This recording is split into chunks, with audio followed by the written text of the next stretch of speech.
بسم الله الرحمن الرحيم. الحمد لله رب العالمين، والصلاة والسلام على خاتم النبيين سيدنا محمد وعلى آله وصحبه أجمعين، وبعد. مشاهدي الكرام، سلام الله عليكم ورحمته وبركاته. نبدأ اليوم سلسلة حلقاتنا التي نحاول من خلالها إبراز المنهج الذي وضعه الإسلام لتحقيق السلام، الذي يعتبر مقصداً هاماً يضمن للإنسان حياة سعيدة آمنة مستقرة يعبد من خلالها الحق سبحانه وتعالى دون عناء أو تعب. وبدايتنا اليوم ستكون مع السلام النفسي الذي يبحث عنه القاصي والداني، فكثيرة هي الاضطرابات النفسية التي يعاني منها الناس، لا سيما في هذه الأيام التي نعيشها، والكل يبحث عن علاج، الكل يبحث عن الراحة والاطمئنان القلبي. وهنا أقول: لو حققت ودققت ستجد العلاج بين يديك، فالإسلام وضع لنا الوسائل التي تحقق لنا السلام النفسي، وأول هذه الوسائل بعنوان أسلم تسلم. هذه أول جرعة دوائية إيمانية تنزل بردا وسلاما على قلبك. إذا كنت تريد أن تعيش في سلام نفسي يجب أن تسلم وتسلم، والمعنى الذي نقصده بالإسلام هنا هو التسليم المطلق والانقياد الكامل لكل ما يأتيك من قبل الله عز وجل.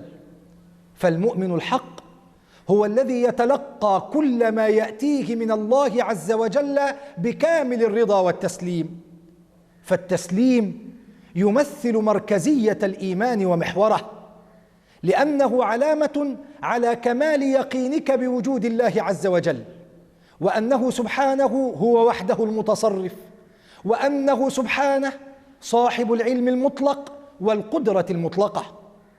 ولذلك نجد الحق سبحانه وتعالى جعل شرط الإيمان التسليم، فقال تعالى: إنما كان قول المؤمنين إذا دعوا إلى الله ورسوله ليحكم بينهم أن يقولوا سمعنا وأطعنا وأولئك هم المفلحون.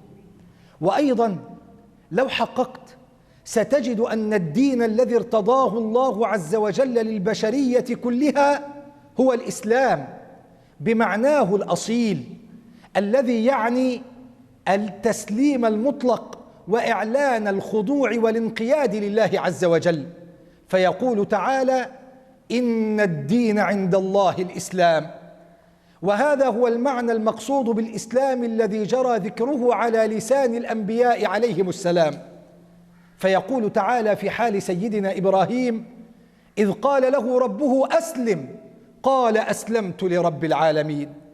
ويقول تعالى على لسان سيدنا يعقوب عندما وصى أبناءه: فلا تموتن إلا وأنتم مسلمون. ويقول تعالى على لسان سيدنا يوسف: توفني مسلما وألحقني بالصالحين. أخ الإسلام، لو تدبرت في القرآن الكريم ستجد أن قضية الشقاوة والسعادة والفوز والخسران جميعها يدور حول مدى الالتزام بقضية التسليم. فلو سألنا وقلنا: ما الذي ضيع إبليس وأورده التهلكة؟ السبب أنه لم يسلم عندما أمره الله عز وجل بالسجود لسيدنا آدم. قال تعالى: وإذ قلنا للملائكة اسجدوا لآدم فسجدوا إلا إبليس أبى واستكبر وكان من الكافرين. ولو سألنا وقلنا: ما الذي ضيع بني إسرائيل؟ السبب أنهم تحيروا وتشككوا، ففي قصة البقرة لم يسلموا، وعند دخول القرية لم يسلموا، فاستحقوا الشقاوة والخسران. وعلى النقيض لو سألنا وقلنا: ما الذي يفعله التسليم بالإنسان؟ التسليم بلسم يداوي الجراح، التسليم دواء ينزل بردا وسلاما على القلوب. تأمل معي موقف سيدنا إبراهيم عندما أمره الله بذبح ابنه سيدنا إسماعيل. ما الذي فعله؟ هل تحير؟ هل تشكك؟ لا، ولكنه أسلم وسلم لله. فماذا كانت النتيجة؟ كانت النتيجة سلاما من الله، سلام نفسي يفرح القلوب ويسعد النفوس. اقرأ معي قوله تعالى: فلما بلغ معه السعي قال يا بني إني أرى في المنام أني أذبحك فانظر ماذا ترى. قال يا أبت افعل ما تؤمر ستجدني إن شاء الله من الصابرين.